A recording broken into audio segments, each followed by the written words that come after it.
About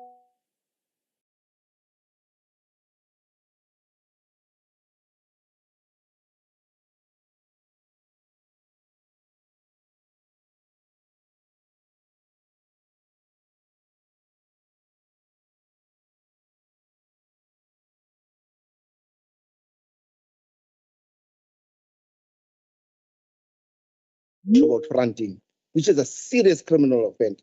Because here's a fronting, when we read the document and the agency report, we can see clear fronting taking place. And that's why we are going to call for an investigation on this one. And that's why I want you to be very careful when you answer who do you communicate with, because I don't want you HOD to foul of the law.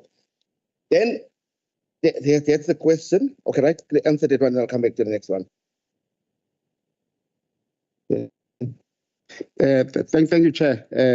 I think the set of questions that have been asked relate to a particular contract, and the investigation that I referred to is going to clarify all that, whether there was bid rigging, whether there was collusion, cover coating, all those things, part of fronting. All those things will be part of that investigation that was sourcing. And the AG report only came in mid-August, and therefore we are still in that process of sourcing the investigators for this, because we didn't want to handpick them as well. We wanted a bid process for them to be appointed. What's the date of this report? Yeah, let me just correct you firstly before I continue. Firstly, you haven't answered my question, because you can't tell me about an investigation that must be conducted. You know exactly who is communicating with the service provider, because there must be a person in your department is communicating with the service providers. Either you or your CFO that are communicating with the service provider, so you know exactly who you're communicating with. So I'm asking you that question, but it's fine if you don't want to answer because you went the other way. You don't want to answer that, it's fine. Fine, we'll get to that again. Now, I also want to correct you. You are saying the AG's report only came in mid-August. No. The AG sent you a letter on the 3rd of July, 2024. 3rd of July, AG sent you a letter. Here's a letter in front of us. The AG sent a letter to your department on the 3rd of July, addressed to Mr. Chiang, or the accounting officer, KwaZulu-Natal Department of Education. AG sent you a letter that I'm raising these issues. So the AG's report did not come out in August. The report came out long before, and that's why the AG could send you a letter to say to you, these are the issues here. Now, the 2nd of August letter was still part of the audit process. There's always a toing and froing. The AG will ask for responses, and it will be responded to, will be satisfied or not satisfied. When I was talking mid-August, I'm talking about the audit report from which the AG was written to. Not all the processes, not all the correspondence, not all the requests for information that would have been going on during the audit process. My apologies if I was misunderstood to be talking about the process. I was talking about the final report. The next question before the last one, I think I'm very far from 15 minutes, but the next question before the last one. As an accounting officer, you know how stringent that tender document, the tender document was put out. You know how the strict conditions in a tender document, the requirements that was requested from a tender document. It was almost like it was designed for one specific company. But we'll invest when we get to the investigation. We'll investigate it. Now, in that document, there's the issue of you can laugh, HOD is fine, you can laugh, but one day you're going to account for this here. In that document is the issue of experience. There's the issue of experience there. Now, at the time when you awarded this contract to AET, I was sitting at SCOPA in Cape Town, as the chief whip of SCOPA in Cape Town. And the AG made a finding on this very same company in Msunduzi municipality on the issue of experience.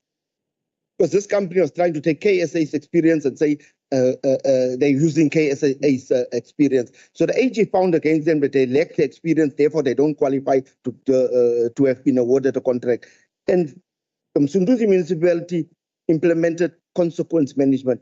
They cancelled the contract of AET because it's just on the issue of the experience that the AG have raised.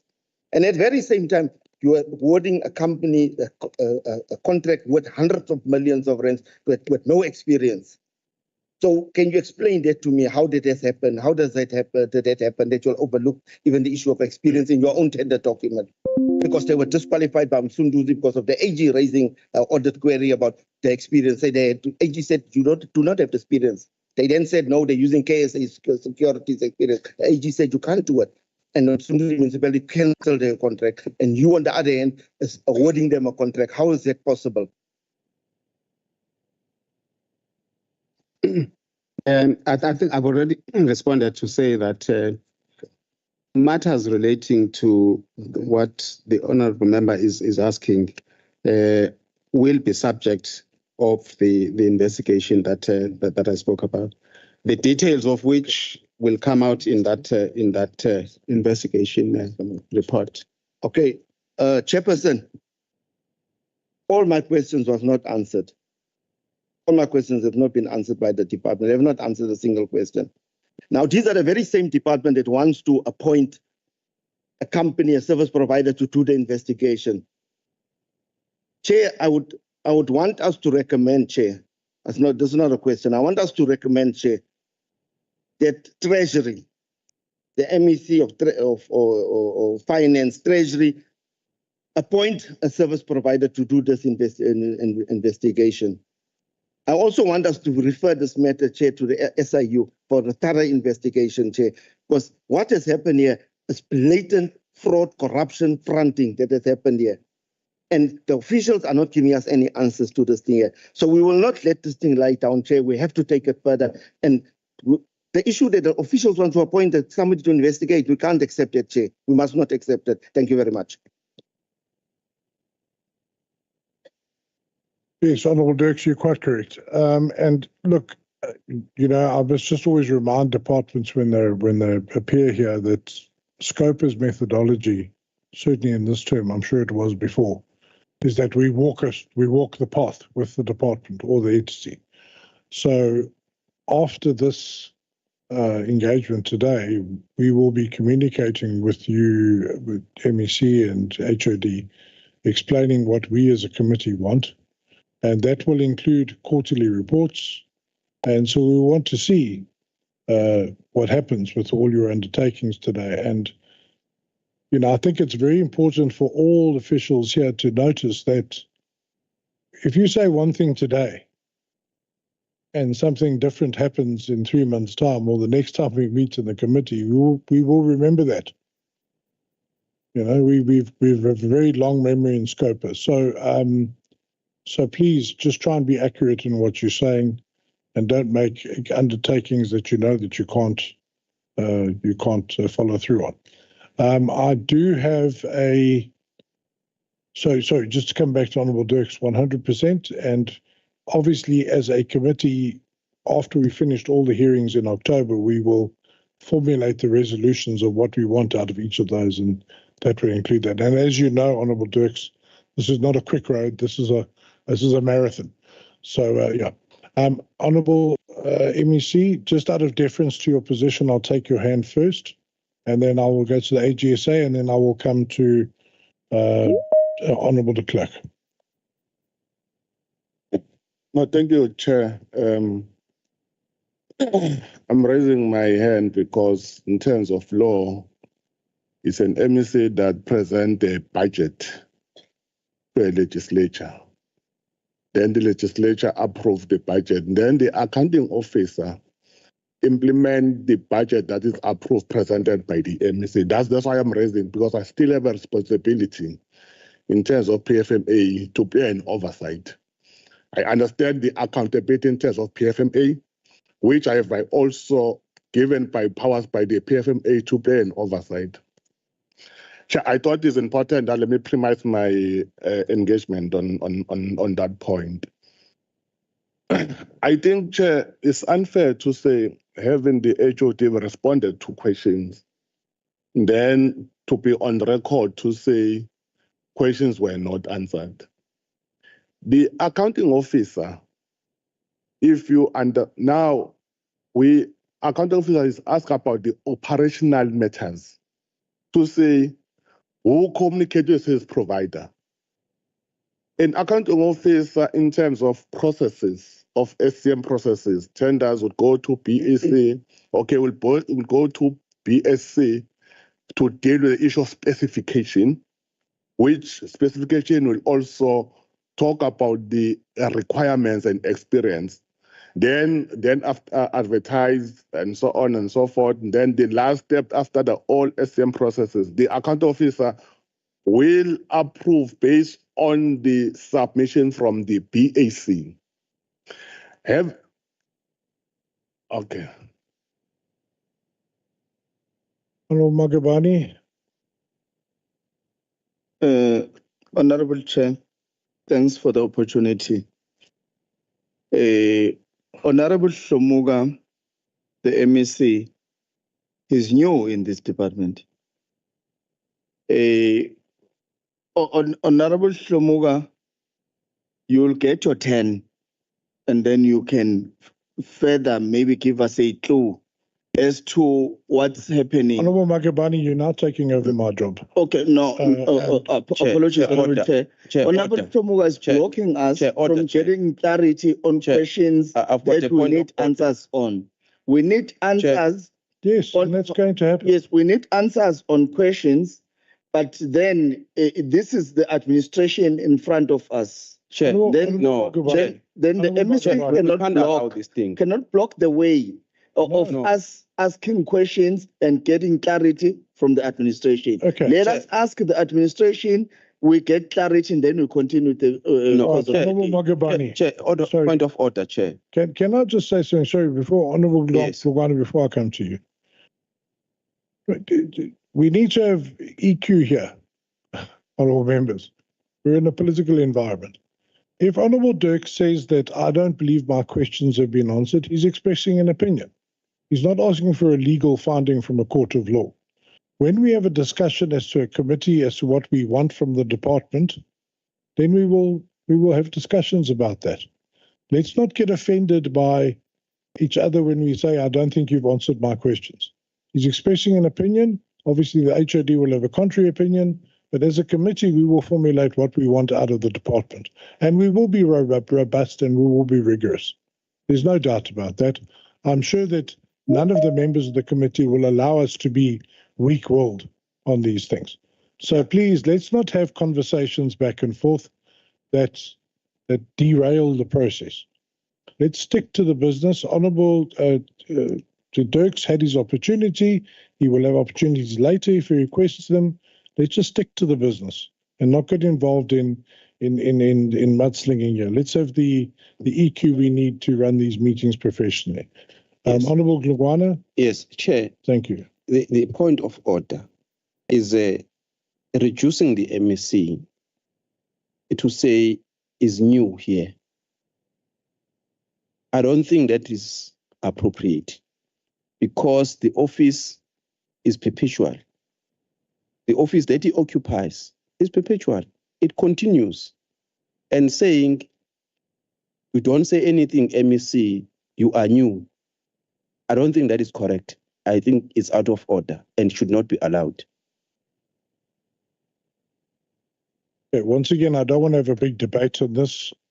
I think perhaps Honorable Magabani is reflecting on the fact that the MEC is new in this particular department. Honorable Glugwana, let me finish. But I'm sure Honorable Magabani, for the interests of proceeding ahead in peace and carrying on with the business of the day, you will agree that you weren't meaning to insult Honorable Shomuga in terms of being a newbie here in the legislature. You will agree with that? Honorable Chair, I think he caught me out of context. That's what I'm saying. So the new part It's not saying Tomuga cannot talk. You did not mean any offense. Yeah. And can we leave it there then? Otherwise, we could argue all day on this. It's just that, Chair, Yes. he is new in the legislature. Not yes. Really. I know. You see, but you see where we're going now. So now we're going to have back and forth. It's irrelevant now. Shall I leave the room? And you can all argue like high school until we decide to get back to business. Is that how we want to do this? Because I will leave the room, go have a cup of coffee, and let you fight for half an hour, and then come back in. Is that how we want to do business? I would hope not. He's drinking tea. So please, that's right. Can we just stop this and get back to the business? AG, sorry, MEC, can you please conclude quickly? I'd like to go to the AG, and then I'd like to get back to scrutinizing the department. They're sitting here laughing at us because we are not getting into them. Please, members, that's where our focus should be, not amongst ourselves. Thank you. No, thank you, Chair. We taking note. Look, Chair, if I'm new, the question will be why the AG presented their very same report to me.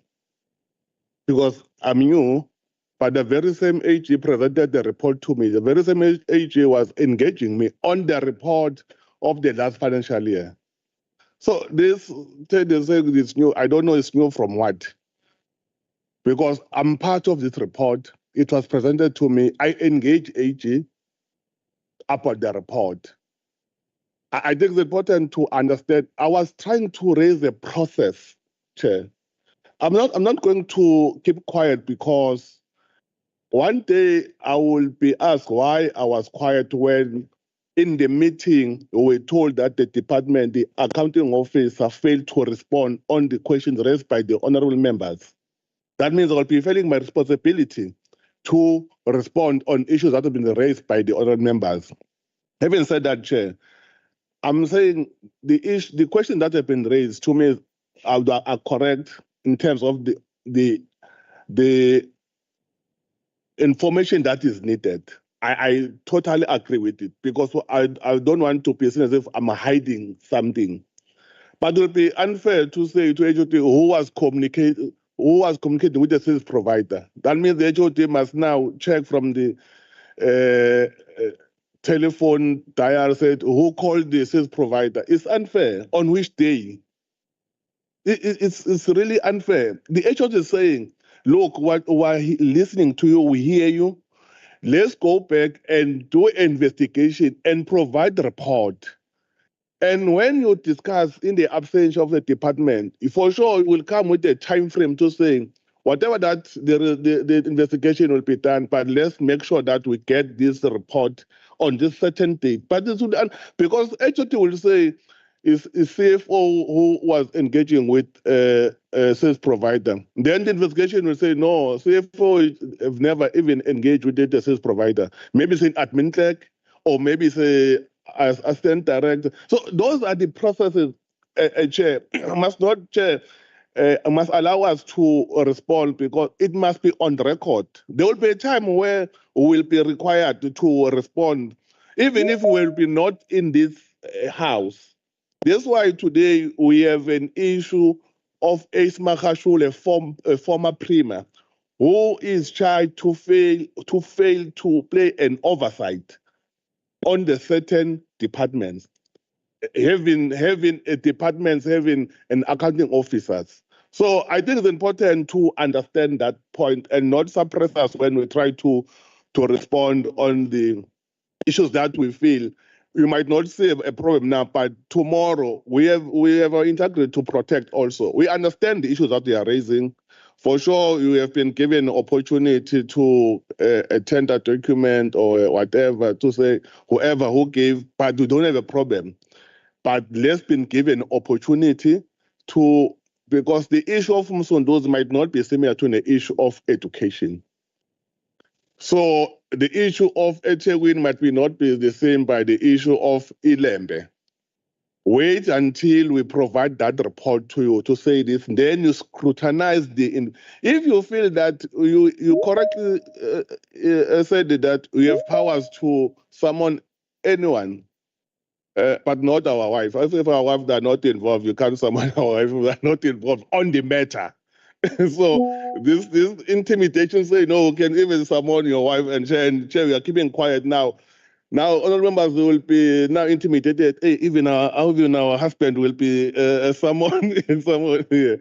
No, thank you, Chair. I thought I was just wanted to raise the issue. Say, I understand. You might say, Chair, it's a political statement, but these are officials. They don't understand political statement. They know that when we are called here, when we are engaging on the report, no, they don't understand. They are officials.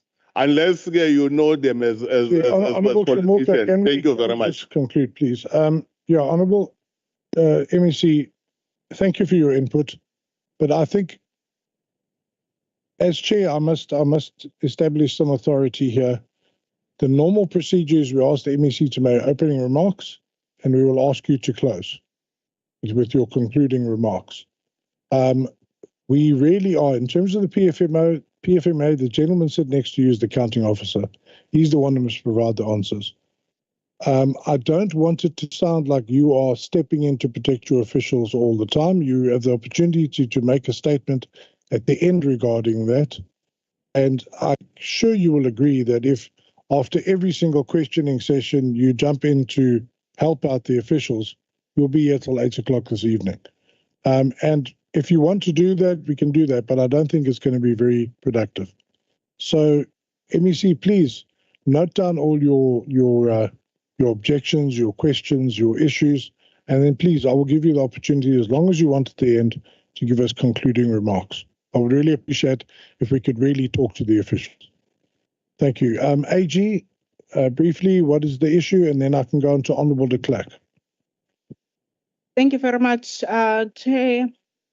I just wanted to raise the issue of the accountability ecosystem in the House. As SCOPA members, you are playing quite a crucial role in terms of the oversight of departments.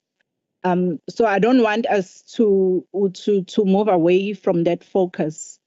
Hence, Chair, I'm requesting that because members, they want to have more insight in terms of the management reports of departments. Can the department be given an opportunity to be given the questions of what the members are asking? Because the honourable member is interrogating what is in the management report, not in the audit reports. If the department can be given the opportunity to then respond to the issues that have been raised, because they are mainly related to either audit finding or what is in the management report, so that we are able to change the culture of the department and assist them. They are providing quite a crucial role in terms of the education in our country. Thank you. Thank you, AJSA. Well, look, firstly, I would expect that the officials that are receiving the question to be making notes. And I certainly know that these questions will be distilled into a final product and will be sent off to the department with all these questions, 100%. But if the question can be asked and answered in the hearing, then it's done. There's no need to rehash it later. Right, please, colleagues, let's move on. If I could go to Honourable de Klerk. Thank you so much, Chair. Thank you, Honourable MEC, for addressing us.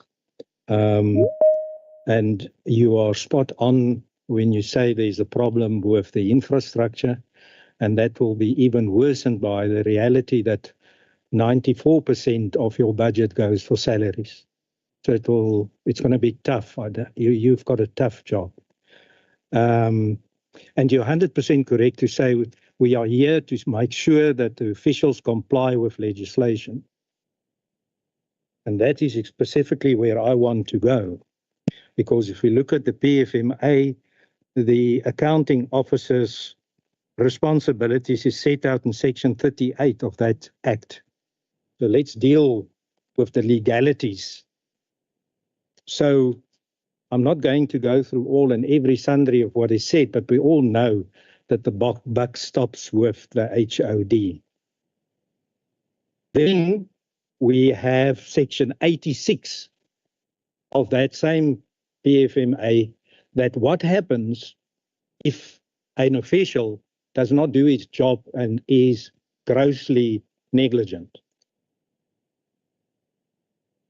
So let's look at what the the Auditor General said to us. Firstly, you were also correct, MEC, that you said you were part, so the department accepted this audit outcome. You didn't challenge it, you didn't take it on review. This is what stands. So, on slide number 3 of what was given to us, the following is noted. Majority, 76% of prior year recommendations were not implemented.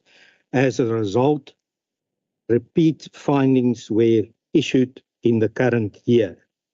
Second bullet point, as a result of non-implementation of prior year recommendations, a qualification was issued on the financial statement, material findings, and premeditated objectives and compliance with key legislation were reported. Now, the problem with this particular issue is whatever plans the department brings to us today, we can put absolutely no value to it because prior actions by yourself has proved that you do not adhere to those action plans and that you do not deal with audit queries. So on that issue, please explain to this committee why now we must believe an action plan and that you will give effect to it, if in the past you never did. If we look then at the actual regression on compliance, and that's compliance with the law, it is a material findings. It is the worst that can come for 3 consecutive financial years. Nothing has changed. You do not comply with legislation. Why not? Performance adverse for 2 years. Financial statements, which is all in section 38 of the PFMA. There, what do we have? A qualified opinion.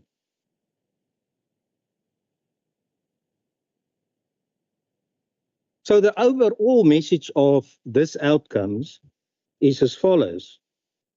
In the department, there is a culture of inadequate monitoring of action plans to address prior year's audit findings, lack of investigation and authorized irregular, fruitless and wasteful expenditure, as well as a lack of adequate control by the strategic management. Management in the Monitoring and Evaluation Directorate to ensure that reporting against premeditated objectives validate for reporting and performance that is valid, accurate, and complements. Not I that say so.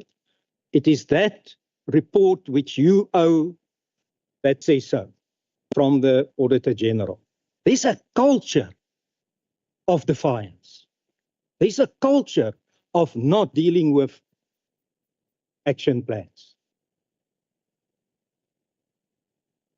And the root cause of this, according to the Auditor General, is as follows. Department received a qualified audit opinion due to ineffective oversight by the accounting officer. Here, the finding is directly against the accounting officer. And it's not new. This has been coming for years and years and years. HOD, CFO, you know that I've in the past asked, when are you going to resign? You remember that. Now, because you didn't resign, this is now where we sit. We sit in a huge conundrum where you come to this committee with action plans and we are told by fact and history and what the Auditor General says, that you have a culture of not following through. So nothing that we say, or what you say, we can take to heart, with respect. If I'm wrong, please, you will have an opportunity to say, no, it's wrong. All the other times and what the Auditor General says is just wrong.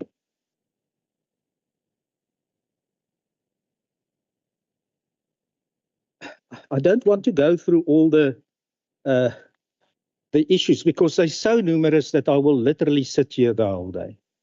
So what I am suggesting is, MEC, really, you have to consider and look at your top management. Because they, if they fail, you will be held accountable. Because at the end of the day, the buck stops with you. Look at Section 86. I will argue that these officials were grossly negligent and thus should be criminally charged and disciplined in terms of Section 86 of the PFMA. If nobody does that, nothing will change. This has been going on for years. HOD, you know that. Thank you, Chair. Thank you, Honourable de Klerk. If my order is correct, I believe it's Honourable Magubane next. Is that correct? Yes. Honourable Magubane, the floor is yours.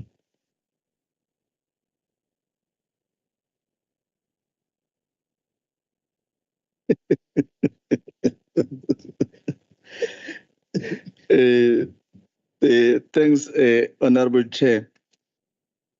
We've listened to the department tabling their plan of action, but I've just got some questions to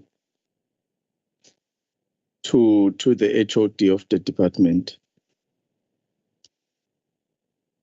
HOD, the AG's report gives us the clue that the year they're reporting on, actually the results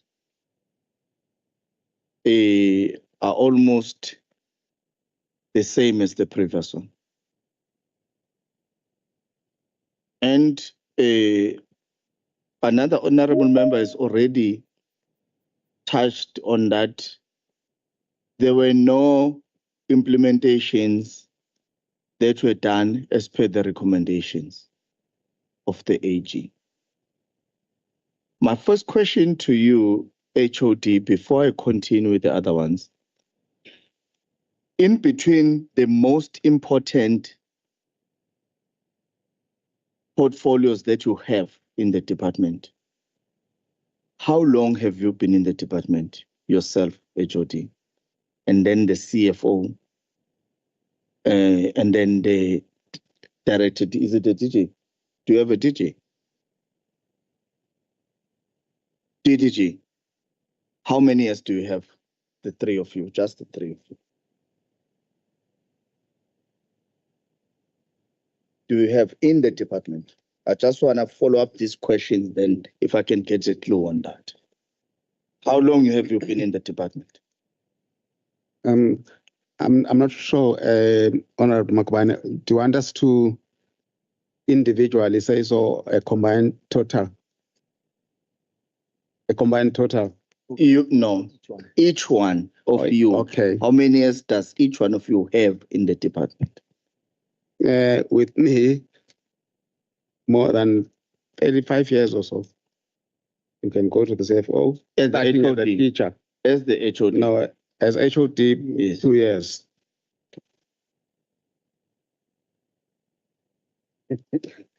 As CFO 4 years.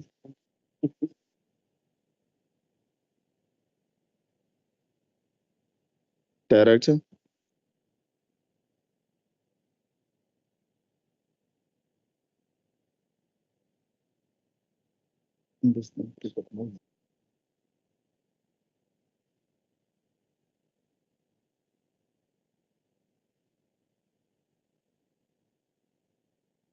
Chair, I'm trying to. Chair, I'm sorry. Yeah. Oh, no, but it's unfair. You said, Chair, MEC, I'm the chair of this meeting. Yeah, that's why You cannot just start addressing members. I'm addressing you, Chair. MEC, I cannot have a situation that the officials must answer the questions. This is not a trick question. How long have you been in the department? I was asking questions like this the other day. So, but I'm wondering why you're intervening I'm wondering why you're intervening on a simple question. Okay, I will hear you. Thank you. Chair, I'm part of this meeting, by the way. You have not heard me. You said in this meeting, members, they must focus to the accounting officer. You again now, we are deviating. You are allowing members to engage with other members. No.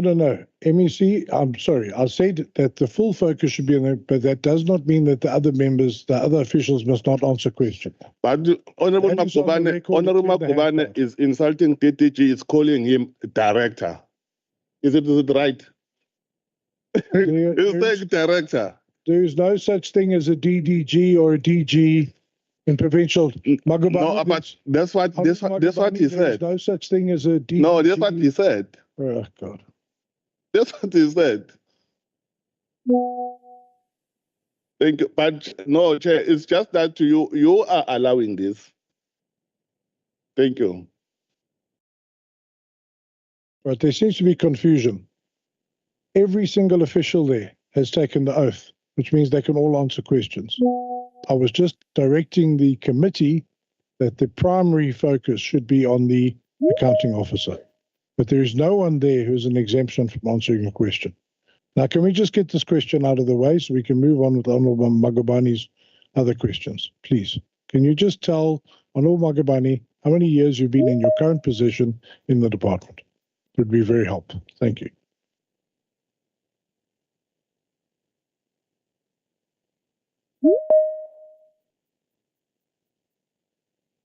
Who is this question directed to? And can I just get an answer, please? And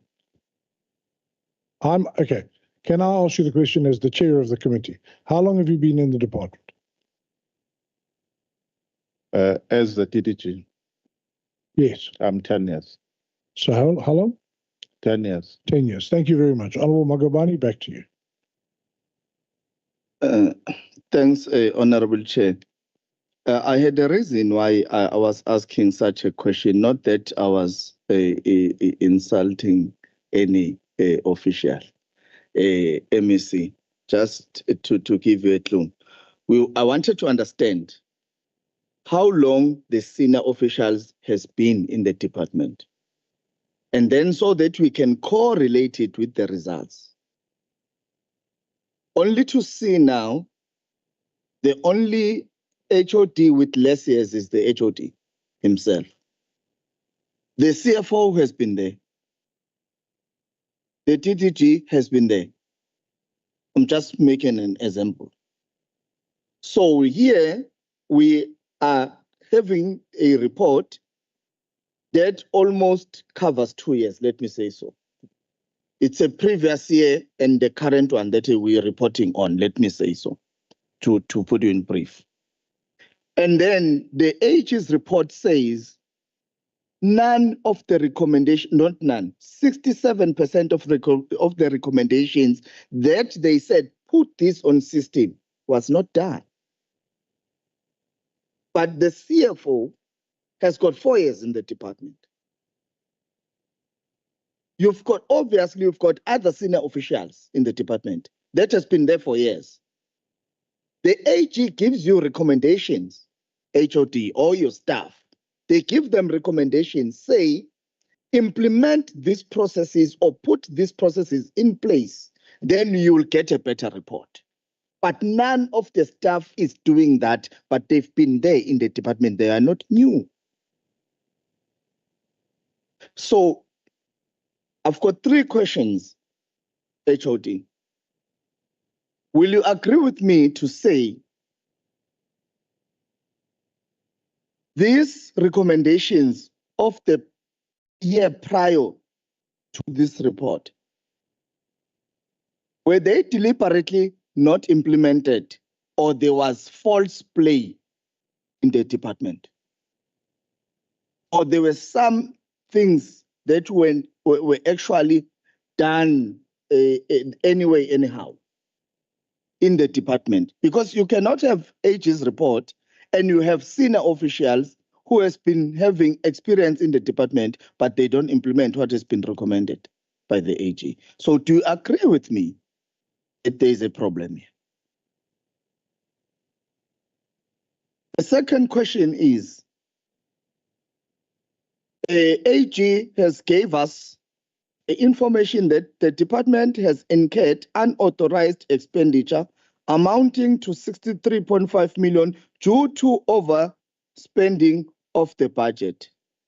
It's unauthorized expenditure. Unauthorized. So how does an expenditure occur if it's unauthorized in the department? If you can answer me on that. How does it happen? How does it take place if it's unauthorized in the department? And whose responsibility is it to ensure that unauthorized any amount of money, it can be any amount of money, whose job is it, if I can put it in the simplest term, whose job is it to ensure that there is nothing that passed by unauthorized and get to be paid or gets on a line of expenditure? And then on the AG's report, there was one of projects that says a service provider rendering a printing services to the value of 215.8 million. The appointment of the service provider was found to be in contravention to the SCM regulations relating to the competitive bidding process. HOD, can we get clarity what went on that printing service provider process? What is it that went on? Were there, which company is that as well? You know, Dex. That's why you're laughing. Which company is that? Who maybe was that company bidding with? How many companies was it bidding with? Maybe if we can just get that slide of an info. And then the other one of 898 million, the one that provides the learner teacher support material, was also found on the same status to be in breach of the SCM regulations. Who's looking after this department? Or how many officials are looking after this department? Why they keep on having the same status? Because you can make one mistake on one, but you cannot make mistake on everywhere SCM is appearing. Everywhere SCM is appearing. So what's going on exactly on that department pertaining that? I think I'll follow up whenever I continue to refresh my mind on the AG's report. But basically, those were my questions. Thanks. HOD, can you respond to Honourable Magabani's questions, please, before I move on to the next member? Thank you very much, Chair, and thanks to Honourable Magabane for the questions. I think the first one says, we've responded to the one that says, how long have we been in the department? We've responded to that. And the second one is on recommendations by the AG and why were they not followed up. Those that were not followed up or implemented, there would be reasons why they were not implemented. The will to implement is there, but some of them have financial implications. And as in the MEC's remarks, he did indicate the effect of budget cuts on our department. For example, To implement some of the recommendations, you need to strengthen your internal control. And part of strengthening it is appointing physical human beings into those positions that are now vacant. And if you don't do that, the AG will find that you are taking too long with your investigations. And the solution is strengthen your internal control. And when you want to do that, you can't fill the posts that are actually vacant because you don't have the financial muscle to do so because of budget cuts that the MEC was referred to. The other thing, of course, besides budget cuts, are unfunded mandates where a wage agreement is signed nationally with all employees, but it is not financed, as it is the case now. If, for example, the financial situation of the department allowed us to fill posts, we would do so. And hence some of the findings, are recurring because even in our report, we do indicate that we have capacity problems in terms of warm bodies in the system, being unable to appoint people, and we even have referred in our report here to the assistance that we're getting from provincial treasury. But it may not necessarily be enough, but it's for us it's for treasury to try and assist us to strengthen our internal control, including actually appointing officials into the vacant positions that are there. If I can give you an example, we only have one investigator in the department, one. And with a department of this size, if there's irregular expenditure, for instance, in Othugela district or in that other district, one person does that investigation, and therefore we end up with a backlog, and we end up having not implemented some of the recommendations, not because we're not willing, but because of capacity issues that I've referred to. The next question was on unauthorized expenditure. The unauthorized expenditure, basically, I think in simpler terms, it's spending more than you actually have in your budget. In PFMA language, they call it unauthorized expenditure, but I think in everyday language, it would be you have overspent your budget. In other words, you have incurred costs, or you have paid more than you are supposed to.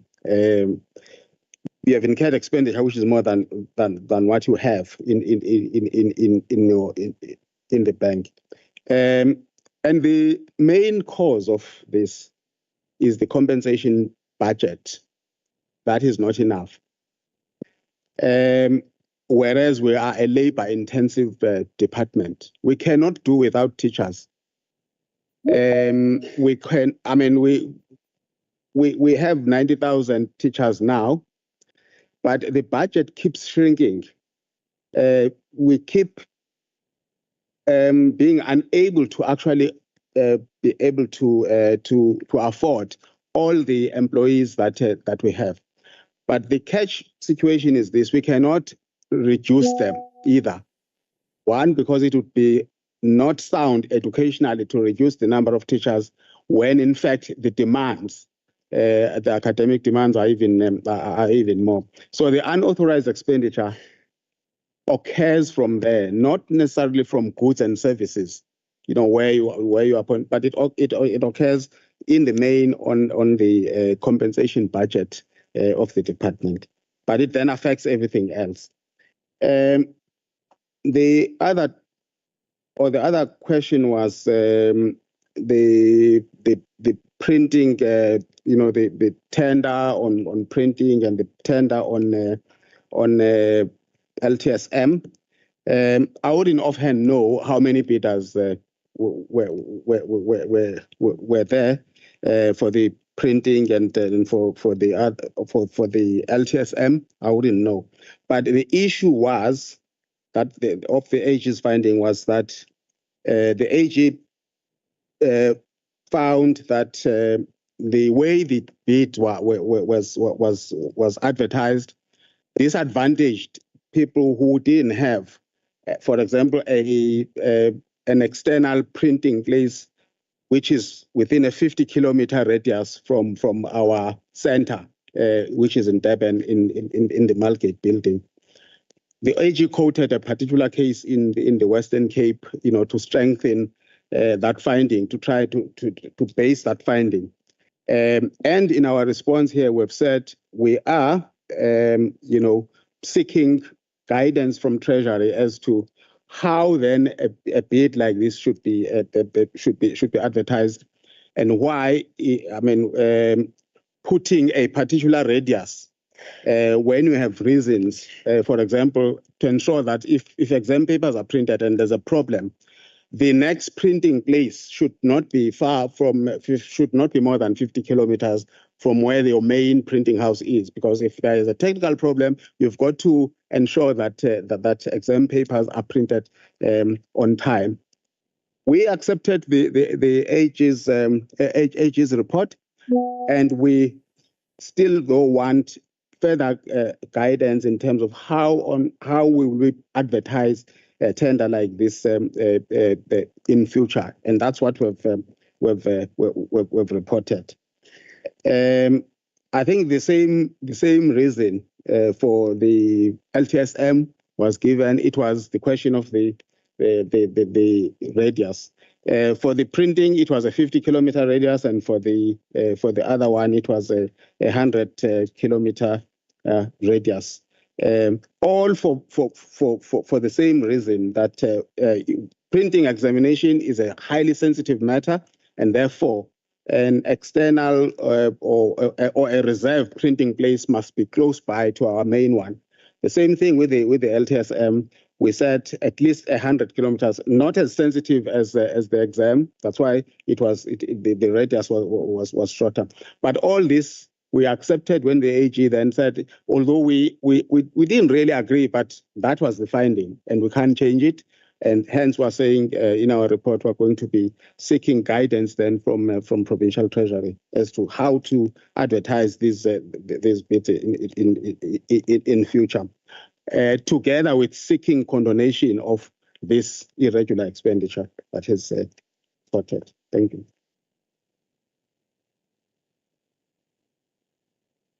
Thank you, HOD. Honourable Mogabani, I saw you raised your hand briefly there. If Honourable Mbata will allow, you can ask that follow-up question, because Honourable Mbata was the next member. Thank you. Thanks, Honourable Chair. It's a follow-up question on the response given by the HOD. HOD, you when you responded on the issue of unauthorized expenditure, you only stick to that. It's not that it's in other expenditures such as services and all that, but you only stick to that. It's because you have utilized more than what you've been given. Is there any other reason that causes this expenditure? Because AGs did give us some of the parts that forms this. Do you have any error on your system? Do you have any staff that is getting unduly benefits? Do you have any other that you need to give us? Because if you give us explanations that are not as what we need to get as the department, it seems like you're hiding some information.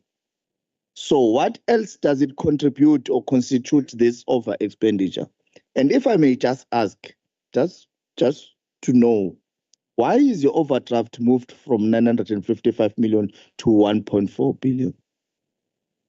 Just the overdraft. What are the reasons behind that? Because I know myself, I'll make an example with myself. I also qualify for overdraft, and I know when to go for overdraft. But it either can be that it's either I'm the one who's got a problem, and then I have to every time go and increase my overdraft. So it can be the either of my behavior, being ill-disciplined, Or is that I've got a pressing issue that makes me to go for an overdraft? Because there are two reasons that can make you go for overdraft. It's either ill discipline and processes are not going right, and then they cause the department to always increase on the side where they're lending money, or it's either there's a pressing issue. So it can be only between the two. And then just, I think I can stop there. Thanks. Thank you, HOD. Okay. Thank you very much. I think the follow-up is more on whether there aren't any our own inefficiencies that may lead us to to run short of cash in order to be able to afford things that we are saying we cannot afford.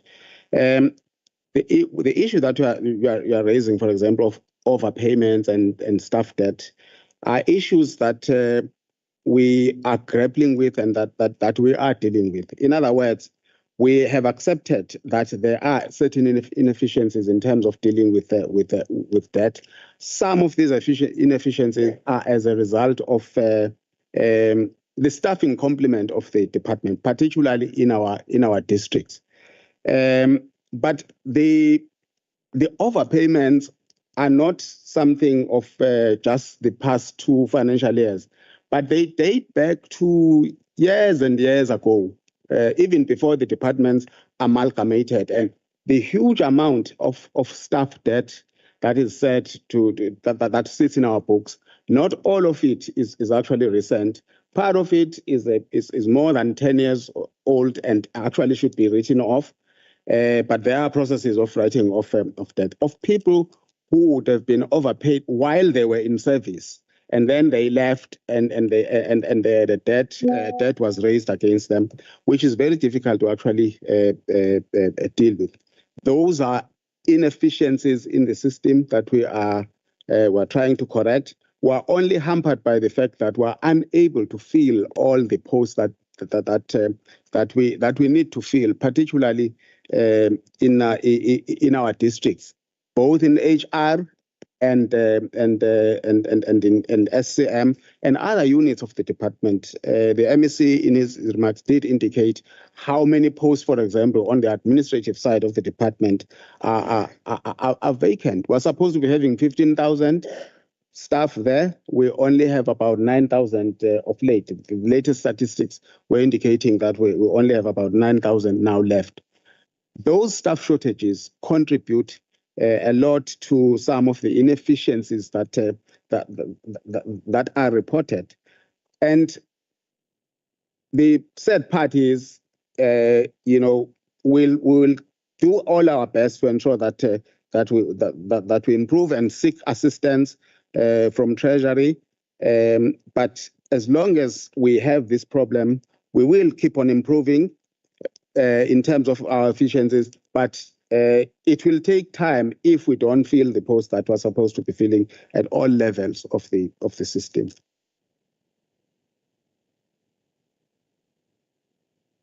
Thank you. Let's move to Honourable Mbata. Thank you very much, Chairperson. First and foremost,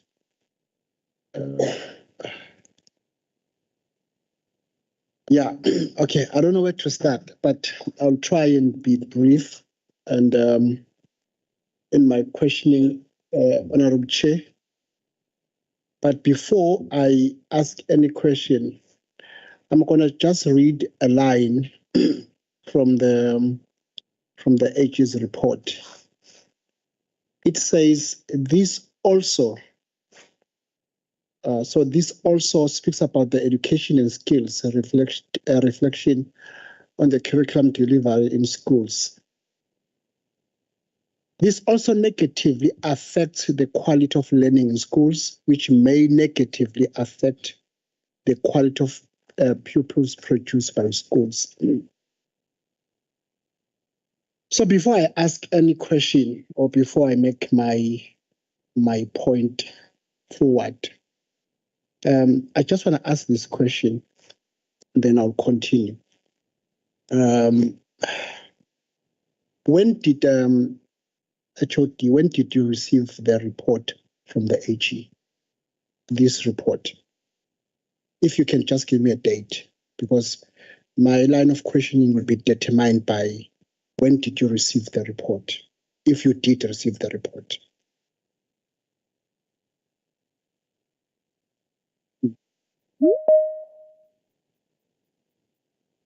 In August, yes, it was somewhere in mid-August. Okay, thanks, HOD. So, and we are in October. Okay. It's just that I was just checking your presentation, HOD, and the CFO, and what I picked up is that you are trying by all means to cover your skins or your back. You are not really dealing with issues that are in this report. But we'll go one by one. Firstly, the report is bad. The report that I have in front of me, it's very bad. And I remember there was a time when the political head of the department will complain to say, sometimes officials, sometimes they drag their feet or their feet to do things that needed to be done. However, firstly, I want to know, due to the budget cut, does that mean we are going to allow the department to collapse? Because the department is collapsing, and every time when you are answering HOD, instead of taking responsibilities, you try to find something that is out there to cover whatever that is happening in the department. But to speak the truth, the department is collapsing. So now I just want to know, that will be my second question. So are you going as a department, are you going to allow the department to collapse because there's a budget cut, because and so many reasons that you guys are having? And then secondly, I want to ask about the maritime. Where's this one?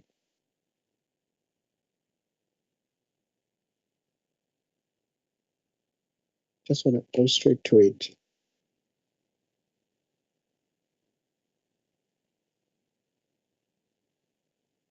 Now, on the AG's report, if you've received the report in August, then there is a section that speaks about that school.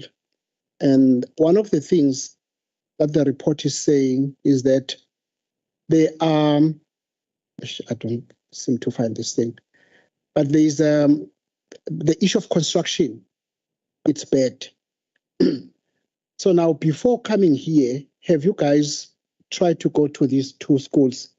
It's a maritime school and the construction of the maritime school, and then of the open gate. There are reports there. On your presentation, you don't seem to cover it. As I was saying, you are only covering what you think is important. But you have not covered the entire report of the AG. And now it leaves us with a serious problem. And Honorable Chair, I will also recommend, as my honorable member, Dex said, they can't investigate themselves. Can the treasurer be the one who will deal with investigation of this department? Because there are a lot of things that are not correct. Now, I'm going to go to the construction of a maritime school of excellence. There is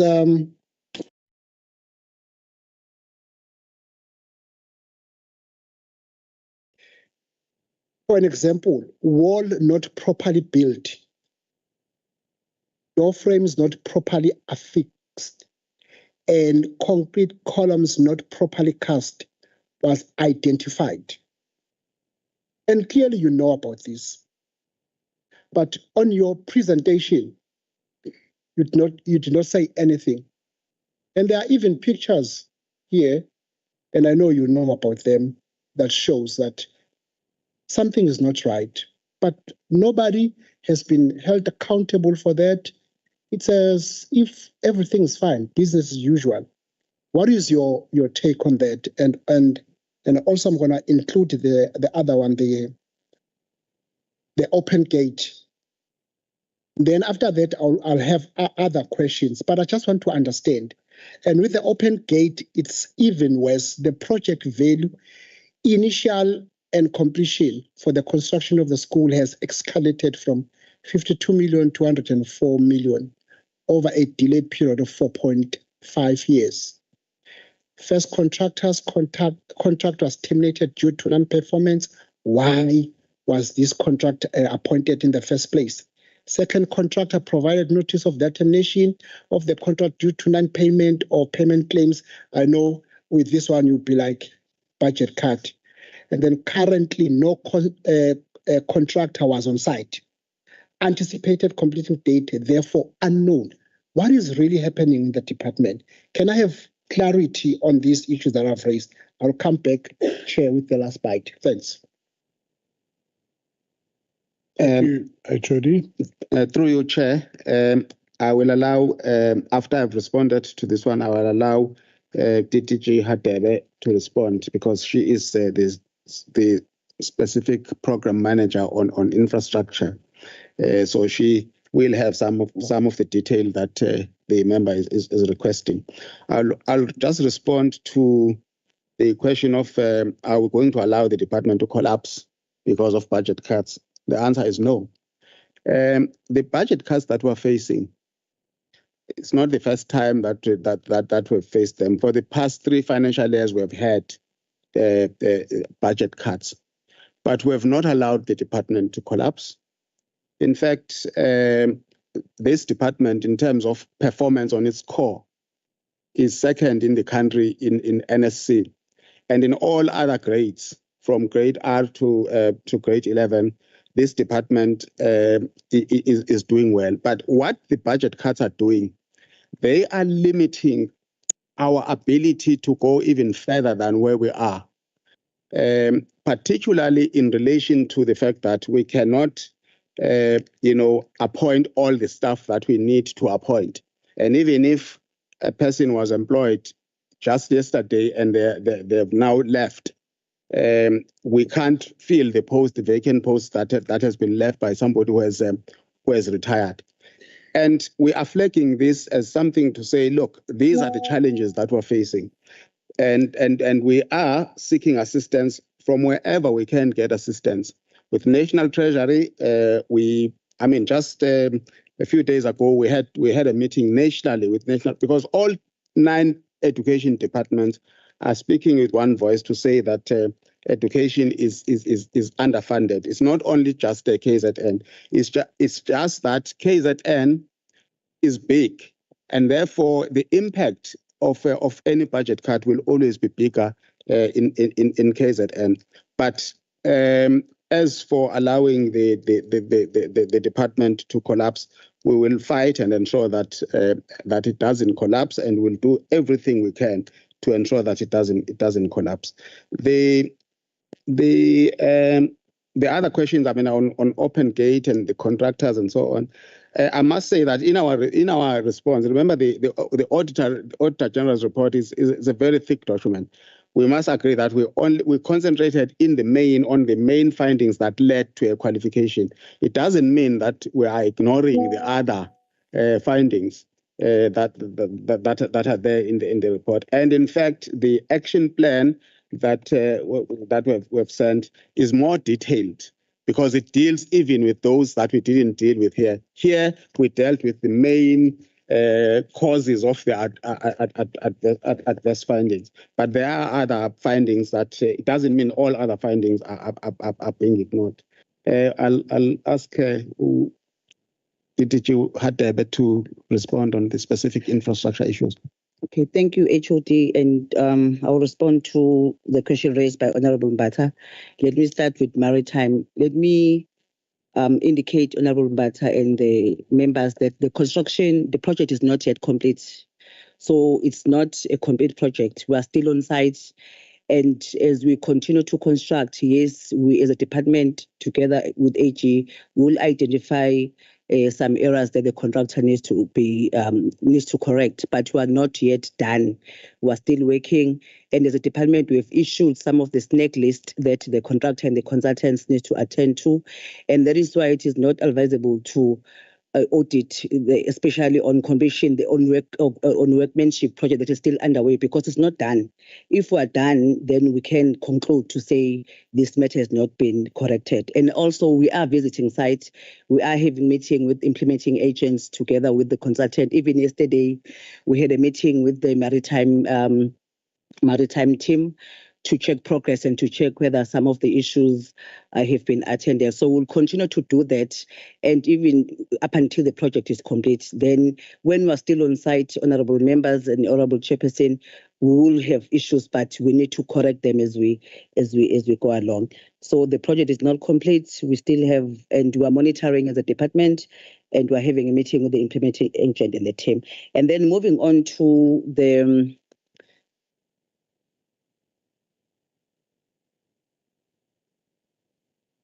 before she moves on, because I don't get an answer. There is on the Maritime School of Excellence.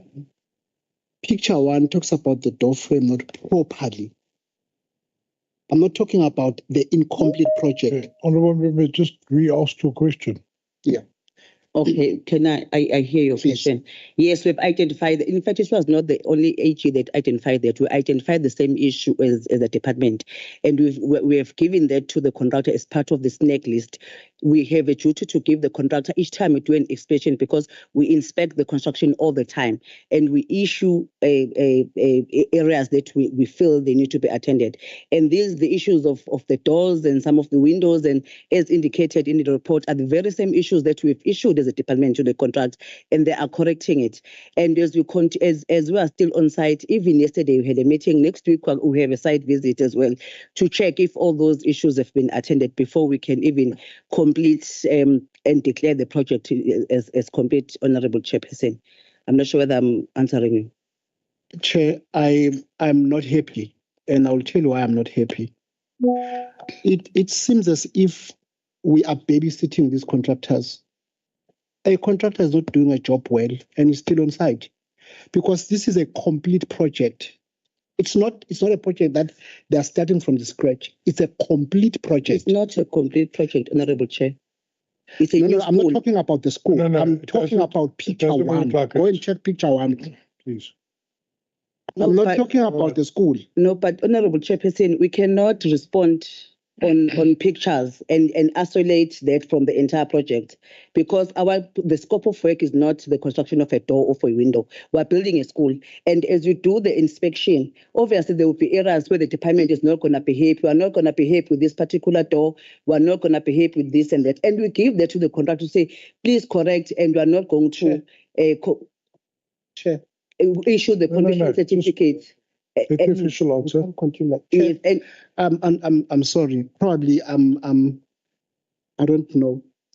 That means if the contractor in a school is doing 10 things, pillars, doors, and the first job that is doing is not perfect. It's a mess. And then the same thing he does on the door. So in other words, we are as we are here, we cannot question the contractor, the department, how this thing is being done. I have a problem with that. My question to the department is, why the contractor? Because, and I can tell you, the department will have to pay. There will be escalation of money. because they are doing job that is not complete. That is my question. And the department, in answering me, they think I don't understand the question I'm asking. The question I'm asking is not the school. It's when a contractor is, when you are given a job to build this phone, and then it cracks while you are building this phone, then there's a problem. That's the question that I'm asking to the department, and I'm not getting an answer. Instead, I'm getting an excuse. That's my problem. Okay, members, I think we must also be aware that we may not always get the answer that we want, and we must make a note of that, and we can raise that in our correspondence to the department saying we want further answers on these particular issues A, B, C. So you're not always going to get a perfect resolution to the question you've asked here and now, as frustrating as it is, and I understand frustrations, Honourable Mbata. Can we move on to Honourable Glungwana then? Thank you. Chair, thank you so much. Probably first, let me just comment and say it's unfortunate that the MEC is invited but is not allowed to really make, because it's the executive authority in any case.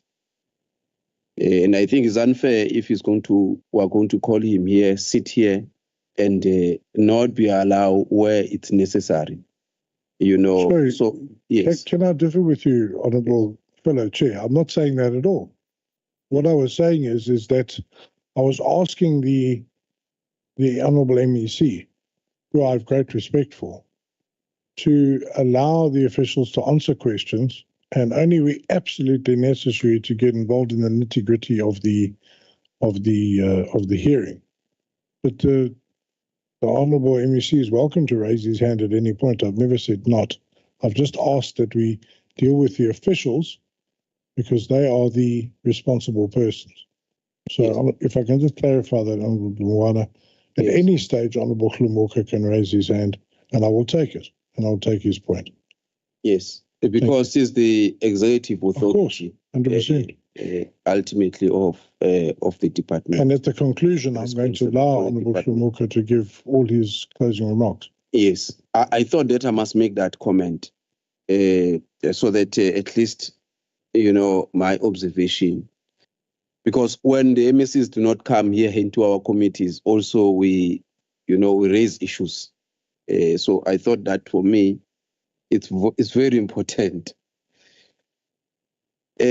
Chair, I think unfortunately the department has regressed, and the presentation that we've been presented by the AG to us here is very disappointing, or to say the least, Chair. Really to say, it seems that the department is battling with few and a number of issues. In particular with regards to financial mismanagement. I know, MEC, the task that you have is not easy. But I know also that you've got capable officials who are administrators that have been there and they have been doing their work. The majority of the team that you have, I know them. They are quite capable with the experience. And I hope you can utilize them to the fullest so that the department turns around. What we are seeing here, all of us, is disappointing to all of us. I know the HOD very well, the CFO is seasoned in the department, advocate, and all the members. They are very seasoned. And I think something ought to be done to turn around the situation. We cannot allow the department to regress the manner in which we are seeing. And in most instances, some of the issues are quite simple issues. And I think there are issues relating to consequence management. You know, if those issues can be dealt with accordingly, the department will turn around. Of course, I understand that the department is it's a huge system that you have to deal with. But I know that when it comes to financial management, if you pin the department down, it can do better than what it is doing. And I think what the report is saying is that there are no systems that are in place that are required for the department to function appropriately. And unfortunately, there are repeat findings, Honorable Chair, on previous issues that the AG, since the 2021, 2022 financial years, 2023, so I think those repeat findings, really we need to, you can't do something wrong 3 years in a row, and we need to sit here and accept that you are going to improve when you are doing something wrong. That is, now you've been doing it for 3 years. It must not be allowed, really. I think we need to be firm on that.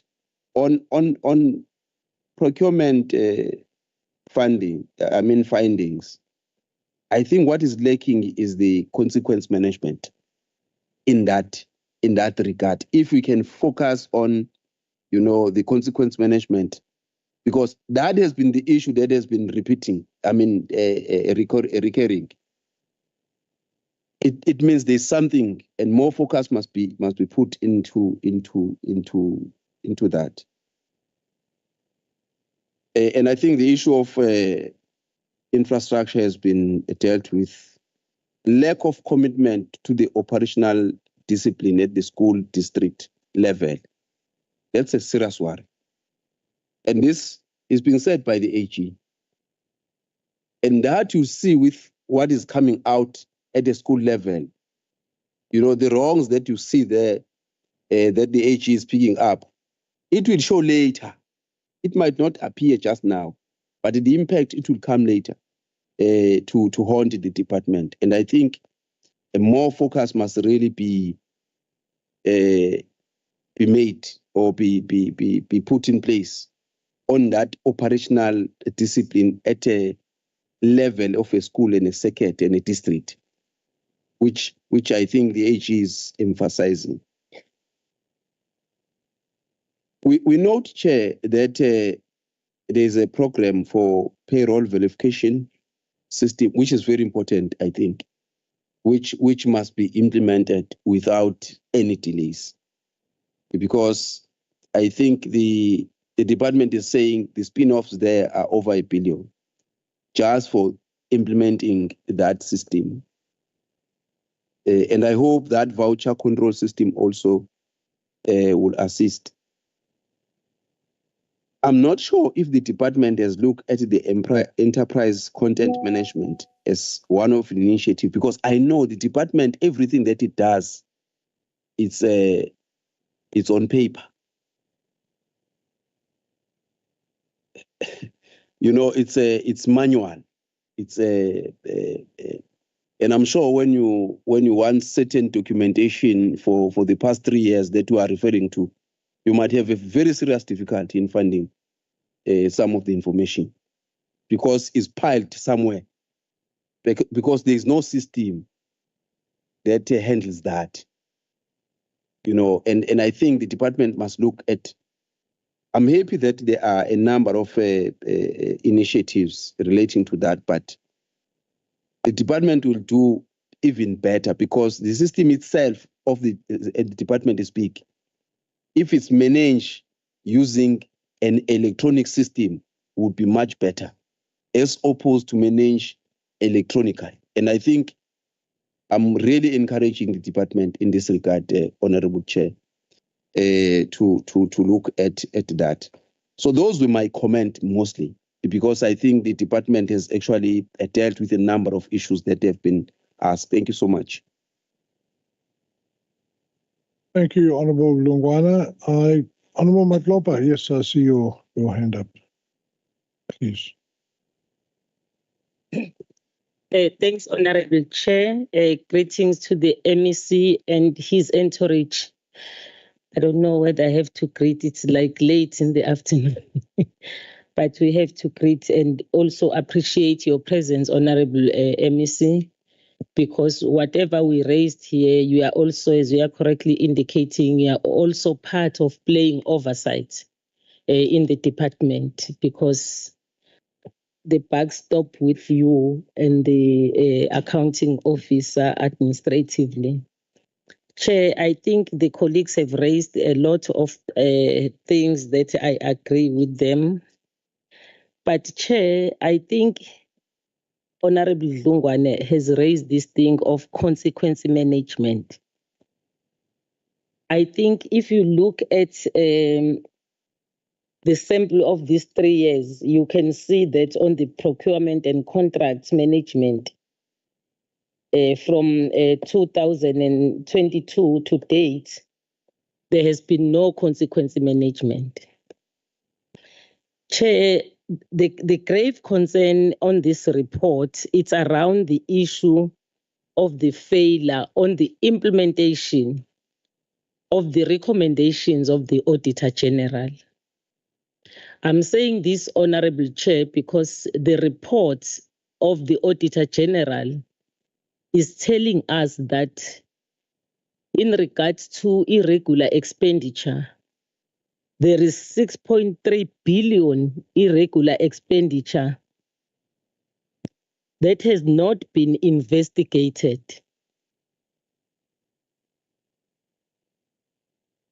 What is a consequence management?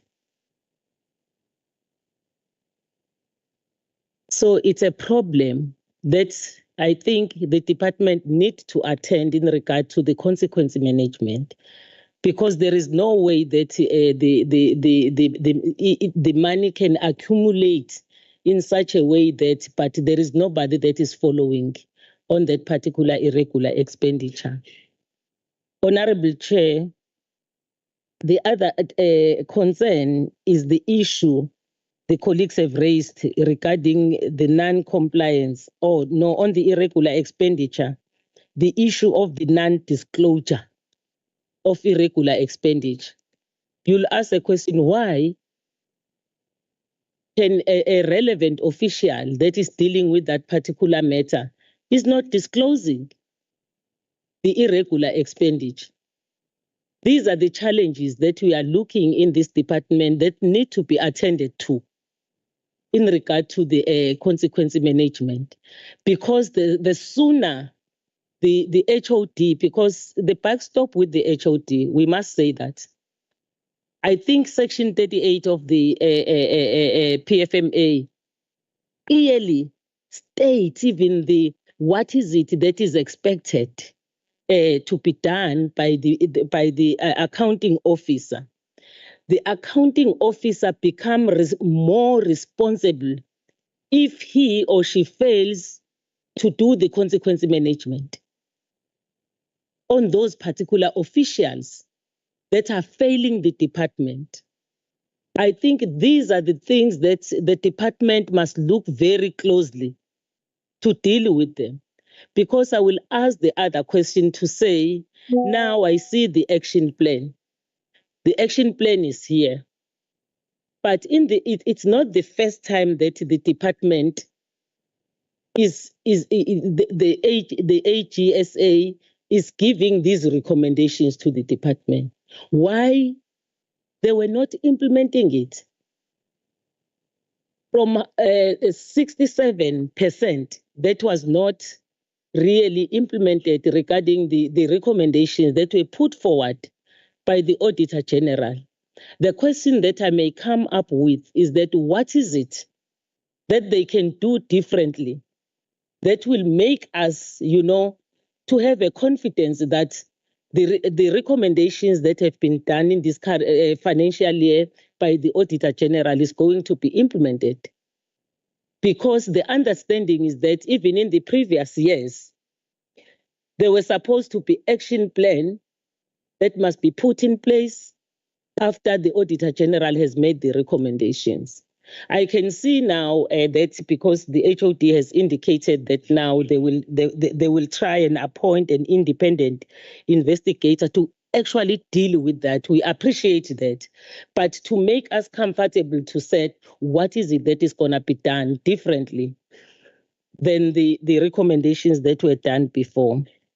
You know, these repeat offenders, really, I think, Honorable Chair, the HOD must deal with these people because it's not all of them that need the investigation that is going to be taken place. But there is a well-known official that has done that to say, what is it that is being done? Because it's not everything in the department that must be investigated by independent, a team and so on.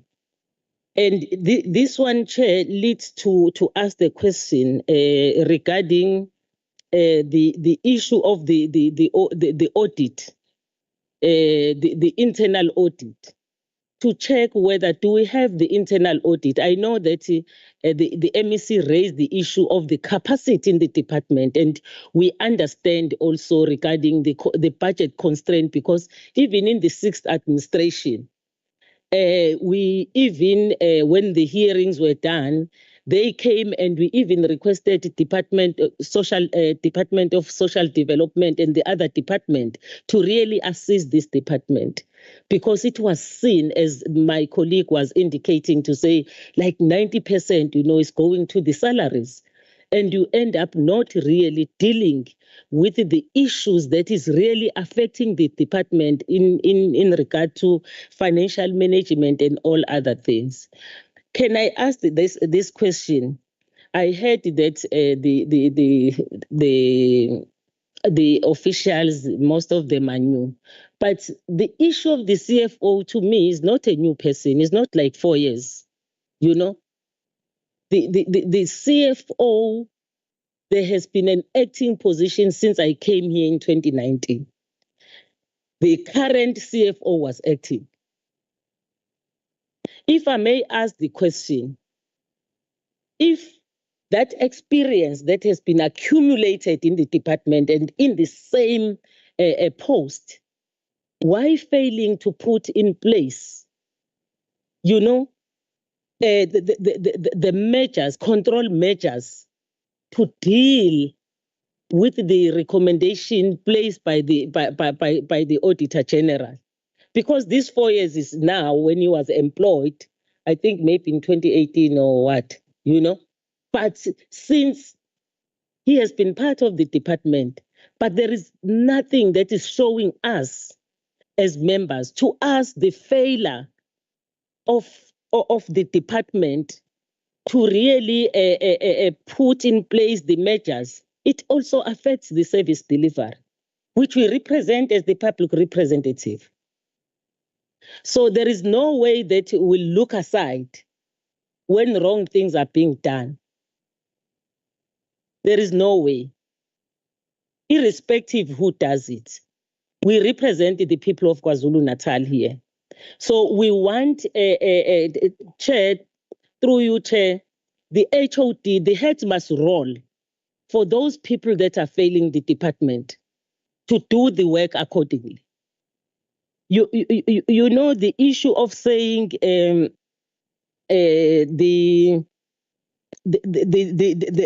is incapacity in a department. It does not say that there should be non-compliance on the legislations. I don't really think it's something that we have to clap hands in regard to that. Having said that, Honorable Chair, we really understand, Chair, through you, Chair, Honorable MEC, your request that we are putting forward. You have indicated to us the number of directors' positions that are not filled, also, which add to the issue of incapacity in the department. I think I agree with you, Chair, to say that it's not that we are just coming here to raise issues and, but we'll go with a department. Where we need to support a department, we must do so. to support a department in regard to talking to Treasury to really look at this thing, because there is no way that the position of the CFO, retired CFO, I thought there was no more CFO in this department. But I can see, because I was told that the CFO is going to retire, but the MEC has indicated that because of the lack or the budget constraint, they have requested.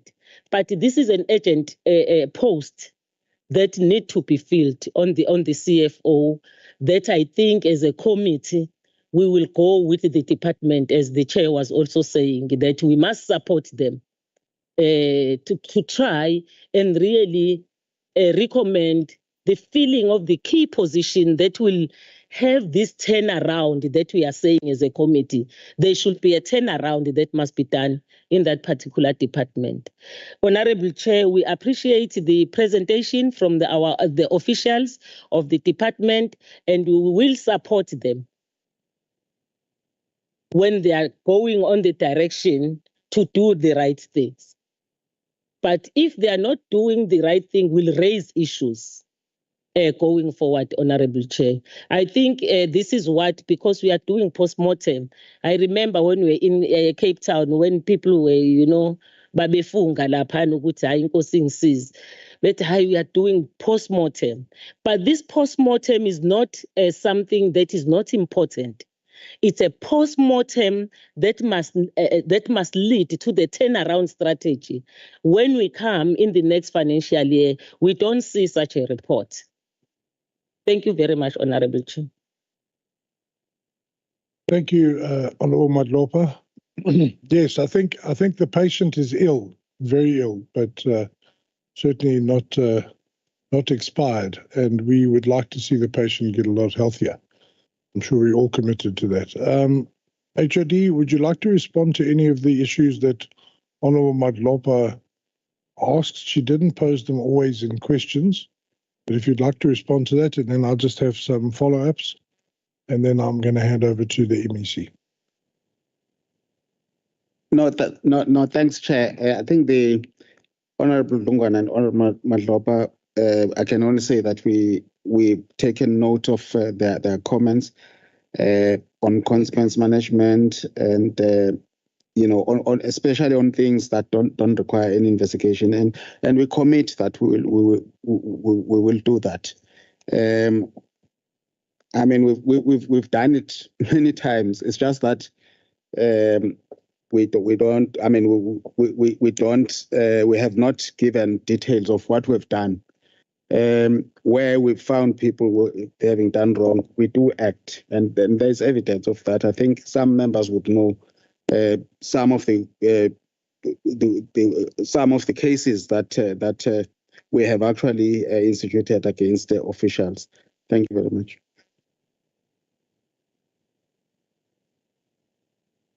Thank you, HOD. I'm just going to give Honourable Dirks just ask for a few seconds. Let's make it that. Thank you. Yep, Chair, this is in closing. It's obviously that since Honorable Dungwana left the department 3 years ago, the department regressed. Now, when he was there, the department was functioning fine. Now, I don't know if perhaps he left with the systems. There was no more systems left there. They said there's no system, so he must have left it with the system. But just that's on a lighter note. Chair, what I want to say is that after this meeting, when we are done, we are going to do a report. There's going to be a report that we're going to do. This committee will do a report on this here. Chair, there's some issues that we'll have to include in that report. Because, Chair, I don't know in KZN, maybe the officials is using KZN SCOPA. You go there, SCOPA speak, talks, and nothing happens after that. We have the provisions in the PMFA that we must implement, that we must hold these officials accountable to. And the honourable member at the back is correct there. If we need to bring criminal charges, we must bring that there. And we must include it in the report. The officials say he does not have capacity. He's got one investigator. So therefore, incapable of investigating himself. So therefore, we must go to Treasury to do investigation, and we must refer some of these tenders. We must refer it to the SIU, and I will include it in our report when we are done here, because we want to show them we are meaning business here. They don't think we're going to just a talk shop here. We'll talk and we'll do not do anything. We're going to act, and we're going to refer some of these tenders to the SIU. Thank you, Chair. Thank you, Honourable Dirks. Yeah, you've reiterated the point you made earlier, 100%. If this committee detects clear indications of criminal activity, we need to make recommendations in that regard. Okay, HOD, my questions now. Who's asking? Oh, sorry, I thought you were acting together. Okay. Chair, I won't be long. It's just a minute.